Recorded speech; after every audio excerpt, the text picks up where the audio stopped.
Hello students, welcome to chemistry physics chemistry point. जैसा कि हमने पिछले वीडियो में बात किए थे पैकिंग फ्रैक्शन से और उससे रिलेटेड कुछ क्वेश्चंस था। चलो उस क्वेश्चंस को हम सॉल्व करते हैं। देखिए, फर्स्ट क्वेश्चन था packing efficiency for the following cubic structure varies up follows. तो पैकिंग एफिशिएंसी सबसे ज्यादा था किसका? एफसीसी का 74%, फिर बीसीसी का था कितना? 68%, एससीसी का था 52.4% और डीसीसी का था आपका 34%। तो ऑप्शन कौन सा आ जाएगा सबसे ज्यादा? एफसीसी का। तो एफसीसी का सबसे ज्यादा एक ही ऑप्शन में है, कौन सा? बी ऑप्शन में। ठीक, तो आपका ऑप्शन क्या आ जाएगा? B option. Option B is correct. Second है, दिसंबर 2017 में दिया था, if the atoms in the crystal are taken to be hard sphere touching each other in the unit cell, then the fraction of volume occupied in the body center cubic structure is। तो body centre वाले में जो है आपका, एक तो आपका 68% था, ठीक, या तो डायरेक्ट देगा ऐसा, या फिर मैंने बताया था पाई के फॉर्म में देगा। तो पाई के फॉर्म में यदि याद नहीं है तो इसको क्या कर लेना, आप सॉल्व कर लेना। ठीक, जैसे कि आपका ये होगा आपका 1.7 इंटू पाई का वैल्यू 3.14 और इसको सॉल्व करोगे आप तो आपका ऑप्शन आ जाएगा आपका डी ऑप्शन। ये था आपका डी ऑप्शन। या फिर मैंने बताया था कि आपका रेडियस रेशियो वाला रिलेशन है तो √3 आता है, इसमें √3 आता है, इसमें 2 आया है तो इसका वैल्यू ये देखोगे तो देखो उसमें जो है आपका 3.14, इससे मल्टीप्लाई करोगे तो आपका वैल्यू ज्यादा आएगा। ठीक, 100 से भी ज्यादा चला जाएगा, तो इसमें जो है आपका ऑप्शन कौन सा हो जाएगा? डी ऑप्शन हो जाएगा। ठीक है, चलो नेक्स्ट देखो, percentage of free space in cubic closed structure and in BCC structure are respective। देखो ये जो है आपका फ्री स्पेस पूछा है, फ्री स्पेस का परसेंटेज पूछा है किसमें? FCC close, cubic close packed structure. तो मैंने बोला था एफसीसी स्ट्रक्चर जो होता है वो क्यूबिक क्लोज्ड पैक्ड स्ट्रक्चर होता है। ठीक, तो इसमें जो है आपका परसेंटेज निकालना है वेकेंट प्लेस का, तो 100 माइनस जितना उसका पैकिंग फ्रैक्शन है कितना? 74%, तो ये माइनस का 26% आ जाएगा। बीसीसी स्ट्रक्चर में होता है आपका 68%, मतलब 32% ये आ जाएगा। मतलब ऑप्शन आ जाएगा आपका कितना? 26 एंड 32%। ठीक, चलो नेक्स्ट टॉपिक के बारे में बात करते हैं, डेंसिटी ऑफ क्रिस्टल, जिसको हम रो से रिप्रेजेंट करेंगे। डेंसिटी सुनते ही आपके माइंड में क्या आता है? 6th स्टैंडर्ड से पढ़ते आ रहे हैं हम, डेंसिटी इज इक्वल क्या होता है? Mass upon volume. मतलब हमारा कोई भी चीज का डेंसिटी निकाल रहे हैं, उसका मास कितना है पर यूनिट वॉल्यूम में। वॉल्यूम जितना दिया है उसमें मास कितना है, वो क्या हो जाएगा? आपका डेंसिटी हो जाएगा। तो डेंसिटी का नॉर्मल फॉर्मूला होता है आपका मास अपॉन वॉल्यूम। यदि मैं बात करूं क्यूबिक टाइप का यूनिट सेल का, क्यूबिक टाइप का यूनिट सेल का वॉल्यूम मुझे पता होता है क्या? ए क्यूब। क्यों? क्योंकि उसका हाइट, विड्थ और लेंथ तीनों क्या होता है आपका? इक्वल होता है। तो मुझे एक चीज तो पता है, यदि क्यूबिक टाइप का यूनिट सेल दिया है तो ये क्या हो जाएगा आपका? ए क्यूब। मास की यदि बात करें तो मास की बात करेंगे तो आपका यूनिट सेल बना होता है किससे? पार्टिकल से। एक तो पार्टिकल्स होता है यूनिट सेल में और वाइड होता है, तो आपका मास केवल कहां से आएगा? आपका पार्टिकल से। यदि मुझे पता चल जाए कोई भी यूनिट सेल में भी नंबर ऑफ पार्टिकल्स कितना है और आपका एक पार्टिकल्स का मास कितना है, तो मेरा मास निकल आएगा। हाँ या ना? तो यहां पे नंबर, या फिर मैं बोल सकता हूं मास ऑफ लेटिस पॉइंट।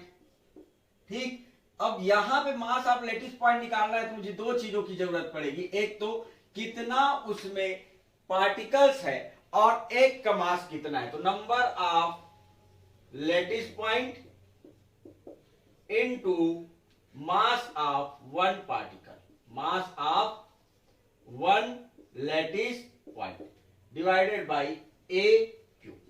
ठीक, ये मुझे पता है। नंबर ऑफ पार्टिकल्स कोई भी यूनिट सेल का मुझे पता है, बीसीसी का 2 होता है, एफसीसी का 4 होता है, एससीसी का 1 होता है, तो ये पता है। तो इसको मैं रिप्रेजेंट करता हूं किससे? जेड से। और मास ऑफ वन पार्टिकल्स को मैं रिप्रेजेंट कर रहा हूं स्मॉल एम से, और ये हो जाएगा ए क्यूब। तो रो इज इक्वल क्या हो जाएगा? Number of particles into mass of one particle divided by A cube. अब मुझे यदि बात हम बात करते हैं एक पार्टिकल्स का, तो किसी भी चीज का एक पार्टिकल्स का मास निकालना थोड़ा सा टफ रहता है। तो हम यदि मुझे बोल दे 1 मोलर सोडियम एटम, ठीक, 1 मोलर सोडियम लिया हूं तो मुझे पता चल जाएगा कि कितना मास है। तो यदि मैं इस मास को मोलर मास में कन्वर्ट कर दूं तो मुझे जो है इजी हो जाएगा ये जो है आपका मास निकालना, क्योंकि 1 मोल सोडियम करके बोलेगा तो 1 मोल जो है उसके एटॉमिक नंबर, एटॉमिक मास के बराबर होता है, या फिर मॉलिक्यूल्स की बात करें तो उसका मॉलिक्यूलर मास के बराबर होता है। अब देखो यहां पे जो है इस फार्मूला को थोड़ा मॉडिफाई करते हैं, इस एक पार्टिकल के मास को हम मोलर मास में कन्वर्ट करने की कोशिश करते हैं, क्योंकि मैक्सिमम क्वेश्चन में आपको मोलर मास ही देता है, एक पार्टिकल्स का आपका मास नहीं दिया रहता। ठीक, तो देखो मुझे पता है कि मोलर मास जो है, मोलर मास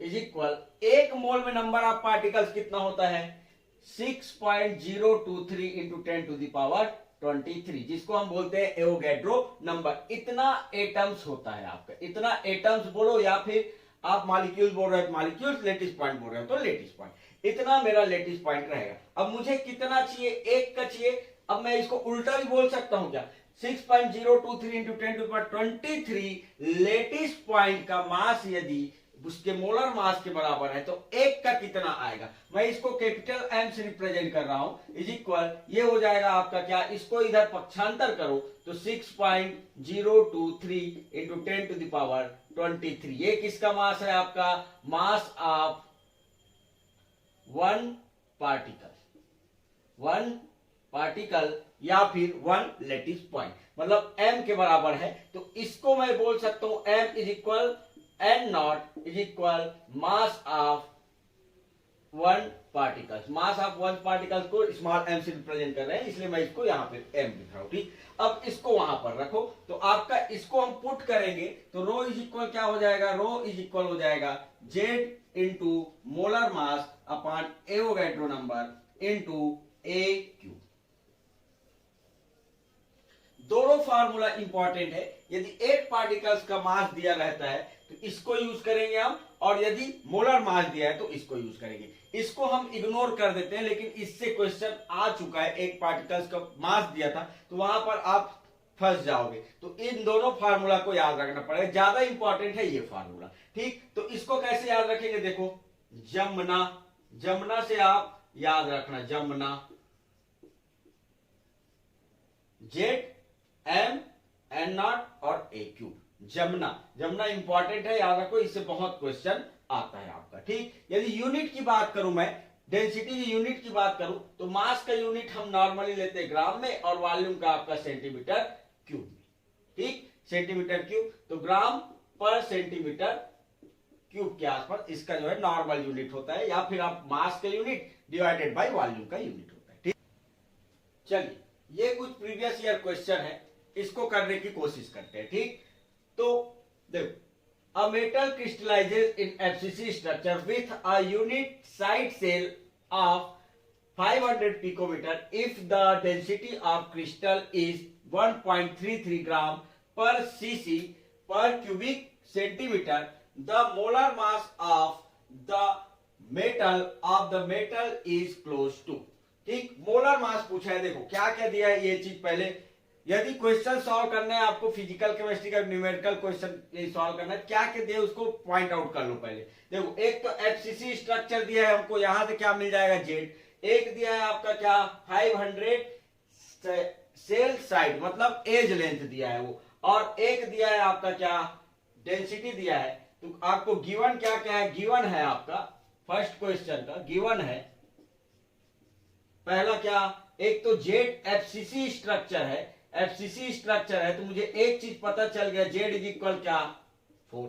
ठीक, और क्या दिया है, ए का वैल्यू दिया है 500 पिकोमीटर, 500 पिकोमीटर, और रो दिया है आपका 1.33 ग्राम पर सेंटीमीटर क्यूब, पर सेंटीमीटर क्यूब। अब देखो इसमें आपको m निकालना है, मोलर मास निकालना है।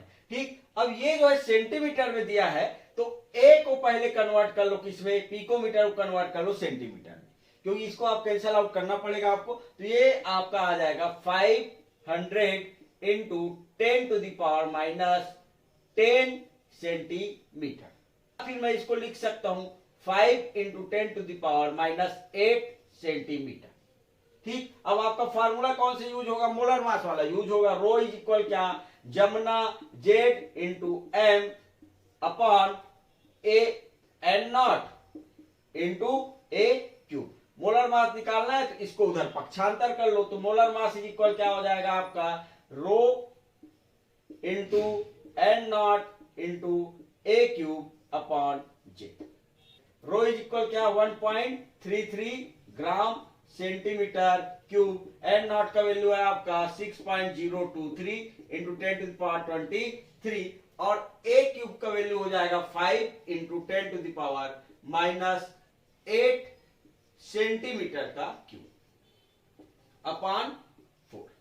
अब इसको यदि सॉल्व करेंगे हम तो ये आ जाएगा आपका 1.33 into 6.023 into 10 to the power 23 और ये हो जाएगा 125 into 10 to the power minus 24। 8 into 3 minus 24 centimetre cube. Centimetre cube आपका डेंसिटी का क्या है? Gram into centimetre cube divided by 4। Divided by 4 तो ये देखो यहां से आपका 23 है, ये क्या हो जाएगा आपका 20 माइनस 24। तो यहां पर सेंटीमीटर क्यूब और पर सेंटीमीटर क्यूब क्या रहेगा आपका? कैंसल आउट हो जाएगा। अब यहां से आपका आ जाएगा 1.33 into 6.023 into 125 into 10 to the power minus 1 upon 4। अब इसको आप कैलकुलेटर से सॉल्व करोगे तो ये आता है 24.9 ग्राम के आसपास। मतलब ये जो है लगभग बराबर हो जाएगा आपका 25 ग्राम के बराबर हो जाएगा। ठीक, कैलकुलेटर देता है आजकल, आप दिक्कत नहीं है उसका, कैलकुलेटर से आप कर सकते हो। आपको मेन है इसको आपस में कटाना, 10 की पावर को आपस में कटाना, वो जो है ज्यादा जरूरी है वो सीखना, क्योंकि बाकी तो आप कैलकुलेटर से कर सकते हो। यदि सिंपली कट रहा है तो ठीक है, नहीं कट रहा है तो आजकल कैलकुलेटर देता है आपका आंसर क्या आ जाएगा आपका? C option. इसको करके देख लेना, 24.9 ग्राम के आसपास आता है, मतलब उसको अप्रोक्सीमेट आप 25 ग्राम ले सकते हो। सेकेंड क्वेश्चन है 2017 में दिया था ये क्वेश्चन जो है। सेकेंड क्वेश्चन को देखो, दिया है polonium is the only metal known to exist in the simple cubic lattice form. The density of polonium at 0 degree centigrade is measured to be 10 gram per centimeter cube. The atomic radii of polonium would be. Atomic radii पूछा है और आप polonium atom, एक polonium atom का यहाँ पे देखो, यहाँ पे जो है आपका मोलर मास नहीं दिया है, पोलोनियम एटम का मोलर मास नहीं दिया है, यहाँ पे एक एटम का मास दिया है। ये जो है क्वेश्चन मैक्सिमम लोग छोड़ के आए थे, क्योंकि हम जो है नॉर्मली पढ़े रहते मोलर मास से, और यहाँ पर दिया है क्या? एक एटम का मास दिया है। ठीक, तो दोनों फार्मूला आपको यूज करना पड़ेगा। तो यहाँ पर आपका गिवन है एक तो आपका एससीसी स्ट्रक्चर बोल दिया, वो एससीसी स्ट्रक्चर मतलब नंबर ऑफ पार्टिकल्स कितना हो जाएगा? एससीसी स्ट्रक्चर मतलब जेड का वैल्यू कितना? 1। ठीक, आपका रो दिया है कितना? 10 ग्राम पर सेंटीमीटर क्यूब और जेड एम का वैल्यू दिया है स्मॉल एम, एक पार्टिकल्स का मास दिया है कितना? 2.7 into 10 to the power minus 22 gram और पूछा है आर का वैल्यू। अब देखो, डेंसिटी से आप डायरेक्ट आर का वैल्यू नहीं निकाल सकते, रेडियस ऑफ पार्टिकल्स नहीं निकाल सकते, लेकिन आप एज लेंथ निकाल सकते हो। और आपको ये पता है एज लेंथ यदि मुझे मिल गया तो मैं रिलेशन बिटवीन एज लेंथ और रेडियस से मैं क्या निकाल सकता हूं? रेडियस निकाल सकता हूं।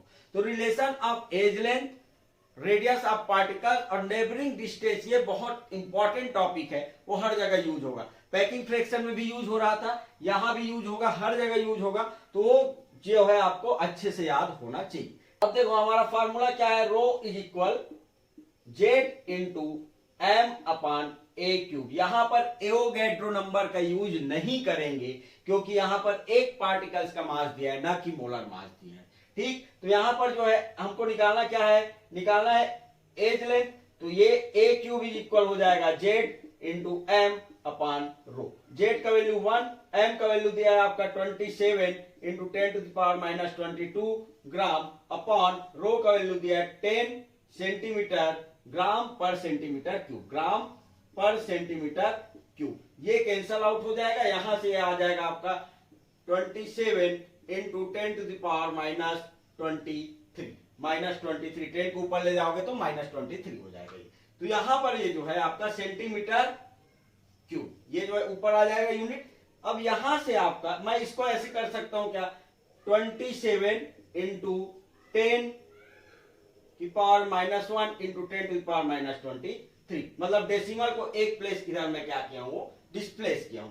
तो 10 टू पावर माइनस 1, मतलब इसको मैं लिख सकता हूं 27 into 10 to power minus 24 centimetre cube.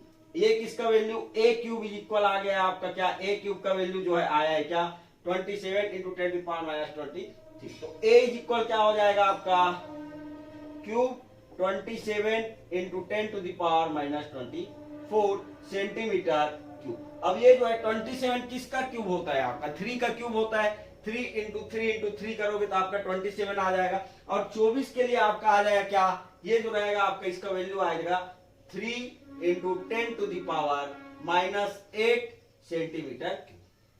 ठीक, माइनस 8 सेंटीमीटर क्यूब ए का वैल्यू आया है। अब देखो ए का वैल्यू आपको पता चल गया, ए इज इक्वल क्या 3 into 10 to power minus 8 centimetre cube. तो आर इज इक्वल क्या है, आर इज इक्वल यदि एससीसी स्ट्रक्चर के लिए देखें तो रिलेशन देख रहे थे एज लेंथ से, और उस एज लेंथ में रेडियस कितना था 2, तो ये जो है जस्ट हाफ होगा एज लेंथ। तो आर इज इक्वल क्या हो जाएगा आपका 3 into 10 to power minus 8 centimetre upon 2, ये हो जाएगा आपका 1.5 into 10 to power minus 8 centimetre. अब आपका आंसर दिया है एंगस्ट्रॉम में, तो 10 to power minus 8 centimetre equal होता है एंगस्ट्रॉम के, तो 1.5 एंगस्ट्रॉम आ जाएगा आपका आंसर।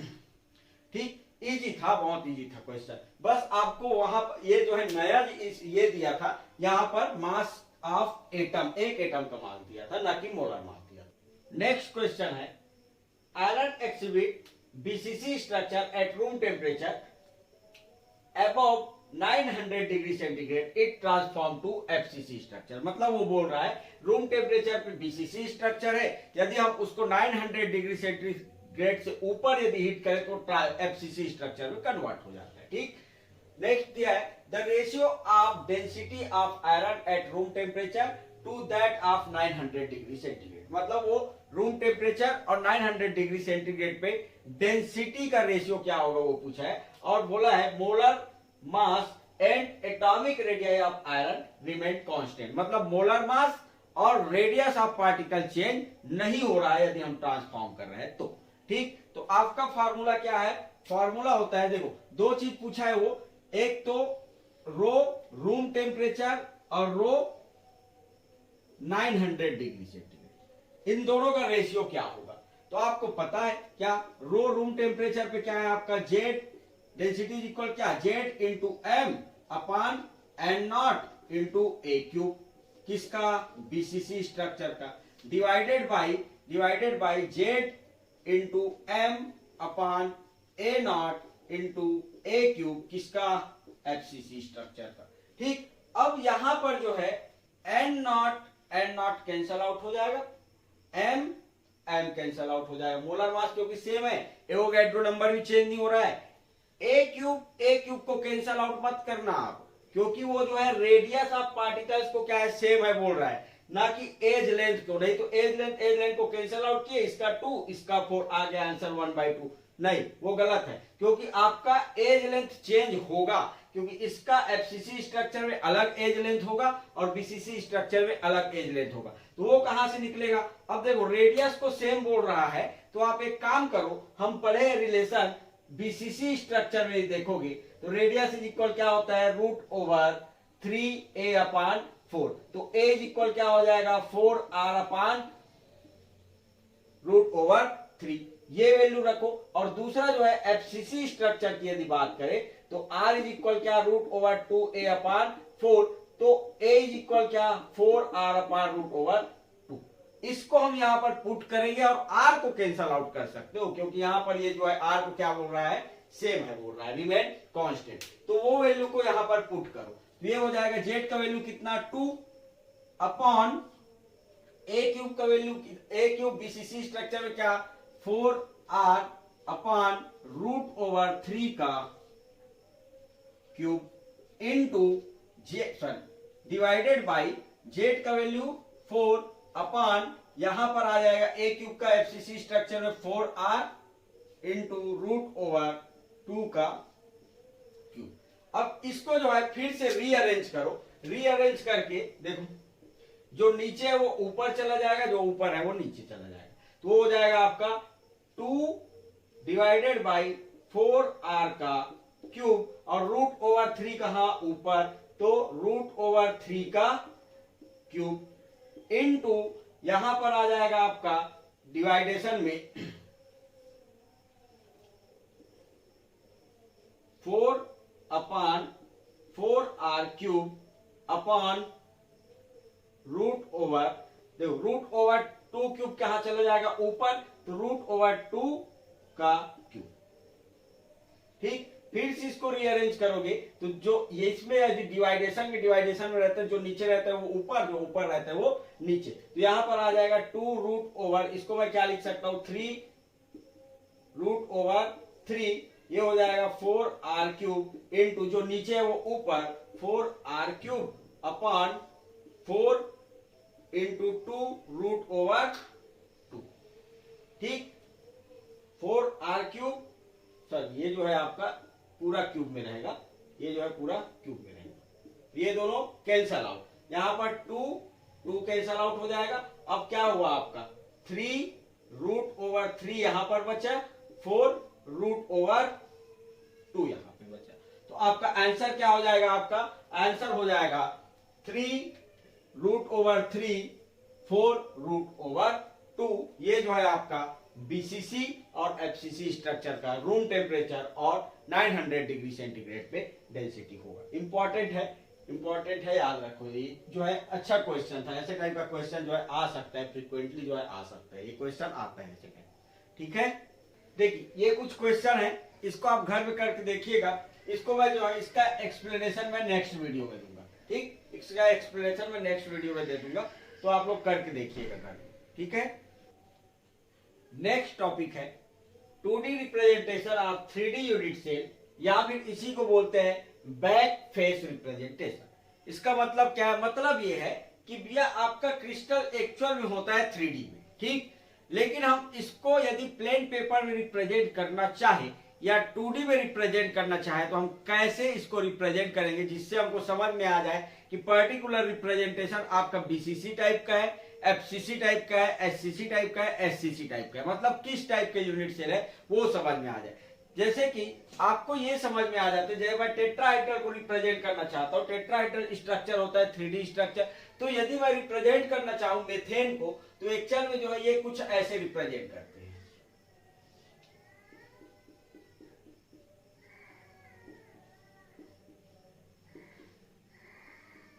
ठीक, अब इससे मुझे ये समझ में आ जाता है कि ये जो आपका सॉलिड लाइन से रिप्रेजेंट किया है वो क्या है, आपका प्लेन के ऊपर है, मतलब ये बोर्ड के ऊपर रहेगा हाइड्रोजन, और ये जो डैश लाइन है वो कहाँ है, आपका प्लेन के बाहर, मतलब बोर्ड के जस्ट नीचे है, और ये जो है प्लेन के ऊपर है। कैसे पता, क्योंकि मुझे ये बताया गया है कि भैया ये सॉलिड लाइन जो रहेगा वो ऊपर की ओर रहेगा, मतलब ये जो है आपका बोर्ड के ऊपर यदि मैं मेथेन को रखूं तो ये जो है आपका ऊपर की ओर आएगा और ये जो है आपका पीछे जाएगा।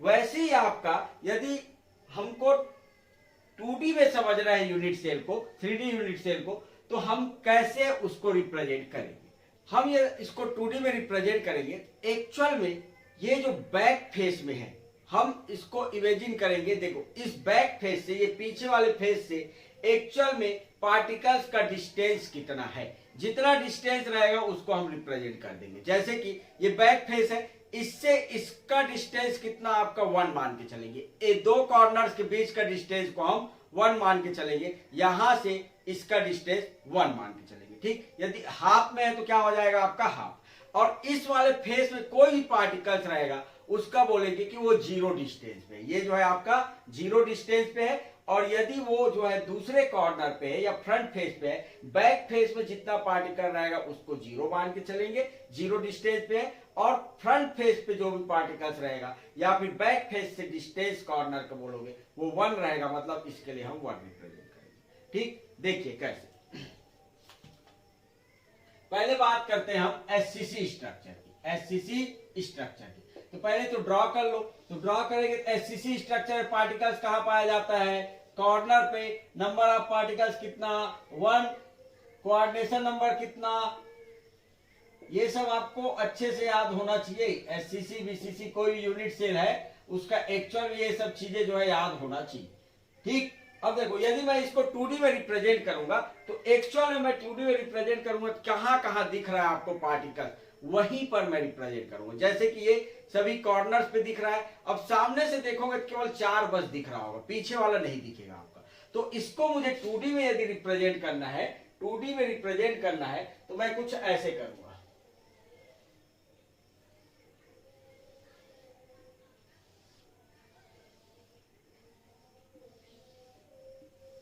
ठीक, ये ऐसे ही दिख रहा है, 4 पार्टिकल दिख रहा है सामने से। अब पीछे वाले पार्टिकल्स का, जो पीछे वाले पार्टिकल्स है उसका मैं कोऑर्डिनेशन नंबर डिस्टेंस लूंगा, उसको लूंगा मैं 0। ठीक, तो ये चारों फेस वाला बैक फेस वाले के लिए मैं 0 रिप्रेजेंट कर दूंगा। 0 रिप्रेजेंट करूंगा मतलब मुझे ये समझ में आ रहा है कि वो जो है आपका बैक फेस में है, मतलब 1 2 3 4 के लिए 0।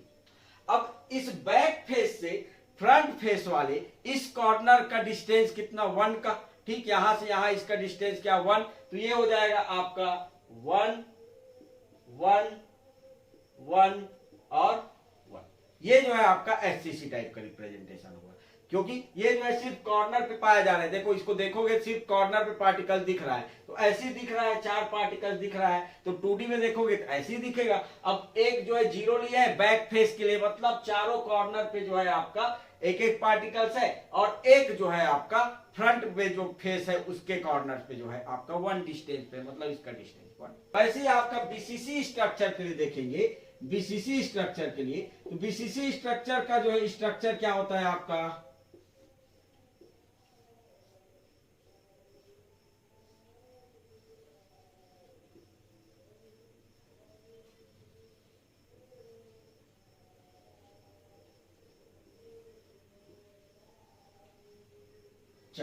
देखो बीसीसी स्ट्रक्चर में एक पार्टिकल और आ जाएगा कहां? बिल्कुल बीचों बीच, इसके बीचों बीच, हाँ या ना? तो पहले कॉर्नर का रिप्रेजेंट कर लेते हैं। कॉर्नर का आपका कैसे दिखेगा? जैसे आपका ये जो एससीसी स्ट्रक्चर में है वैसे ही आपका कॉर्नर्स का पार्टिकल दिखेगा। इतना तो कर ही सकते हो आप। तो इसके लिए जब 2D रिप्रेजेंटेशन करेंगे हम, तो इसमें जो है आपका पार्टिकल्स कुछ ऐसे दिखेंगे।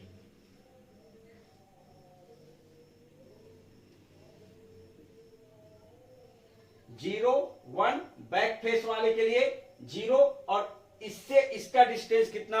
1। तो 1 0 1 0 1 0 1। ये सब किसके लिए हो गया? आपका कॉर्नर पे जो पार्टिकल है उसका। 1 किसके लिए ले रहे हैं हम? ये बैक फेस से इसका डिस्टेंस 1 है इसलिए। ठीक, अब देखो एक पार्टिकल आपको बिल्कुल बीचों बीच दिखेगा, हाँ या ना? बिल्कुल बीचों बीच दिखेगा एक पार्टिकल। अब इसका डिस्टेंस बैक फेस से कितना? हाफ का। तो कहां पर दिख रहा है वो जो है यहां पर दिख रहा है, और उसका डिस्टेंस कितना? हाफ। तो ये क्या हो जाएगा? हाफ। तो ये किसका रिप्रेजेंटेशन होगा? बीसीसी स्ट्रक्चर का representation. FCC structure. FCC structure particles कहां कहां पाया? एक तो कॉर्नर्स पे और फेस पे।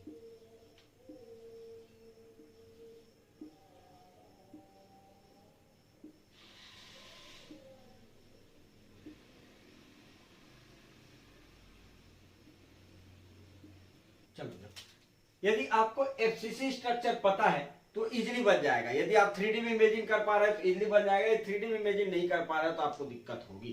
तो आप जो है यदि 3D में इमेजिन नहीं कर पा रहे हो, आपको पार्टिकल पता नहीं है, तो प्रीवियस वीडियो आप पहले देख लीजिए, तभी समझ में आएगा। ये देखो आपका फेस, सभी फेस पे पार्टिकल्स है, हाँ या ना?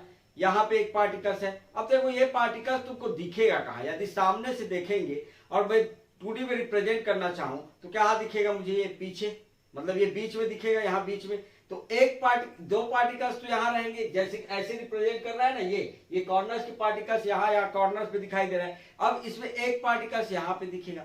इसका कहां दिखेगा, यहां दिखेगा। ये नीचे वाला कहां दिखेगा, यहां दिखेगा। ये बैक लेफ्ट राइट साइड वाला यहां दिखेगा। फ्रंट वाला जो है आपका पीछे दिखेगा। हाँ या ना, पीछे दो पार्टिकल दिखेगा आपको, एक पार्टिकल यहां रहेगा और एक पार्टिकल आपका यहां रहेगा। तो देखो आपका रिप्रेजेंटेशन कैसे होगा, रिप्रेजेंटेशन होगा आपका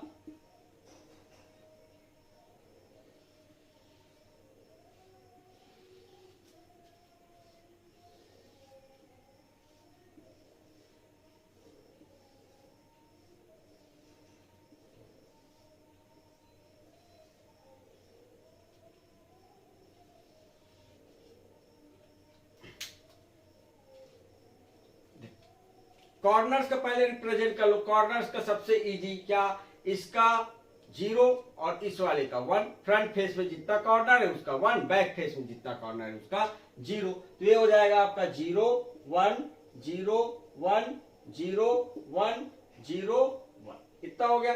अब ये वाला पार्टिकल जो दिख रहा है वो कौन सा पार्टिकल्स होगा आपका, वो होगा आपका टॉप फेस वाला। अब टॉप फेस वाला इसका डिस्टेंस कितना, बैक फेस से कितना, बिल्कुल बीचों बीच रहता है। हाँ या ना, मतलब बैक फेस से इसका डिस्टेंस हाफ, आधा होगा। ये पूरा मार रहे हैं तो यहाँ का डिस्टेंस क्या हो जाएगा, हाफ। तो इसका जो है आपका कितना 1/2।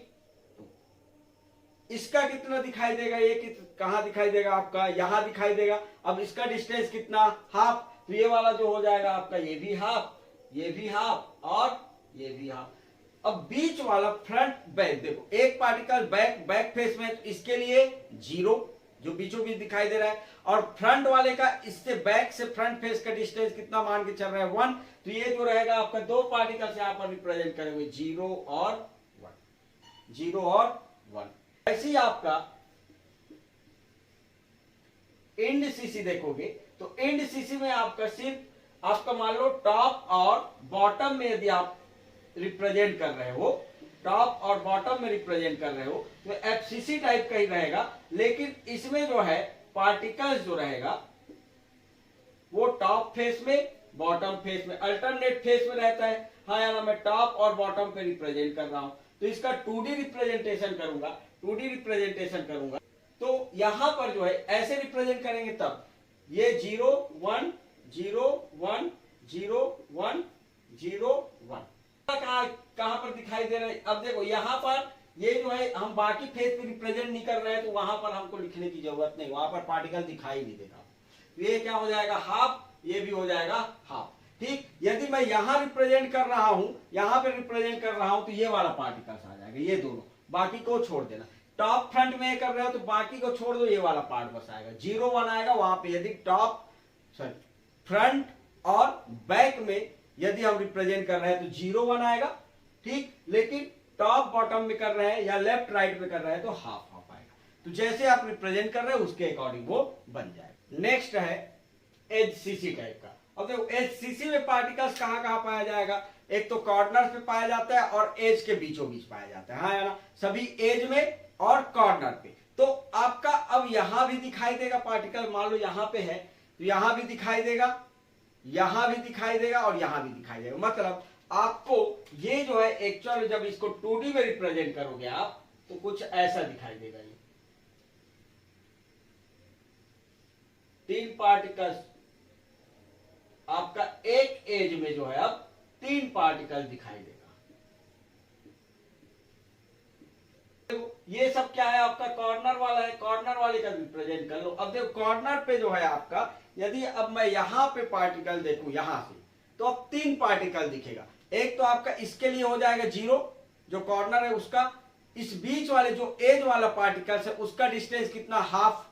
ठीक, और इसका डिस्टेंस कितना 1। तो ये जो है आपका 3 particles 0 half 1 0 half 1 0 half 1 0 half 1।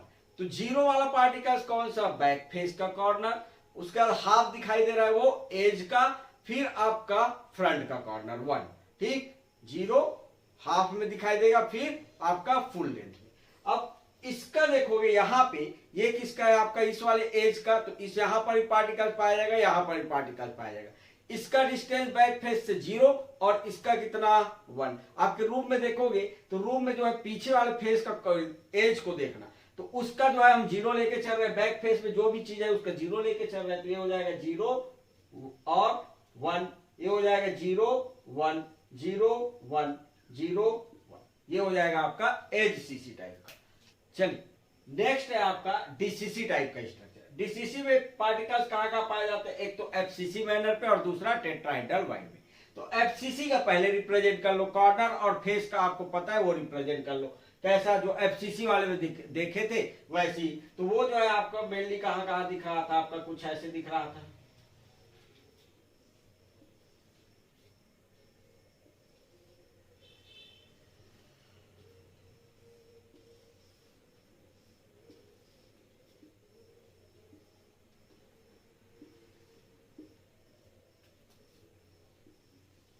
FCC का आपको पता है, पहले बता चुका हूं।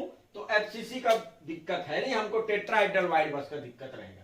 चलो देखो 0 1 हाफ 0 1 हाफ 0 1 हाफ 0 1 हाफ और ये जो है 0 1।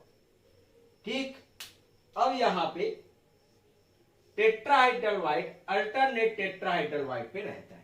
अब देखो टेट्राहेड्रल वाइड में कौन कौन सा टेट्राहेड्रल वाइड है थोड़ा सा समझना।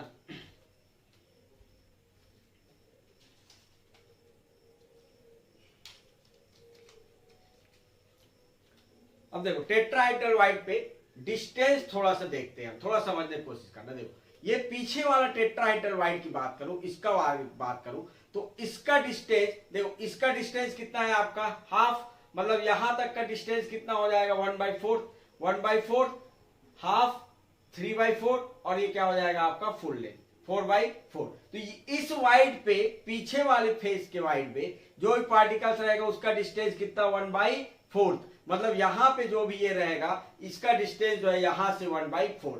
और इस वाले वाइड पे यदि सामने तरफ के वाइड में यदि पाया जा रहा है, सामने तरफ के कॉर्नर वाले वाइड में पाया जा रहा है, उसका डिस्टेंस कितना 1/3, क्योंकि इसका डिस्टेंस हम मान के चल रहे हैं 1/4 होगा और यही पे बीचों बीच बिल्कुल पाया जा रहा है 1/4 2/4 और यहां पे जो पार्टिकल्स पाया जाएगा उसका कितना हो जाएगा 3/4। और दिखाई कहां देगा, ये बीचों बीच, मतलब ये जो दिख रहा है ना यहाँ पे ये लाइन जो बॉक्स दिख रहा है उसी में पाया जाएगा आपका। ठीक, तो आपका पार्टिकल्स एक तो यहां दिखेगा, एक यहां दिखेगा, एक यहां दिखेगा और एक यहां, सभी बॉक्स में। अब इसका डिस्टेंस देखो, ये जो है लाइन क्या बता रहा है, बैक कॉर्नर से लगा हुआ है, तो बैक कॉर्नर से उसका डिस्टेंस कितना 1/4। अब इसका देखोगे ये वाला कहां पाया जाएगा, यहां, हाँ या ना, उसका डिस्टेंस फ्रंट कार्बन से लगा हुआ, फ्रंट कॉर्नर से लगा है तो उसका डिस्टेंस कितना 3/4। ठीक, अब ये जो है आपका फ्रंट कॉर्नर से लगा हुआ है तो 3/4 और इसका 1/4। ठीक, इसका अच्छे से प्रैक्टिस करना क्योंकि ये आ सकता है, ये जो है इजी है और उतना टफ नहीं है।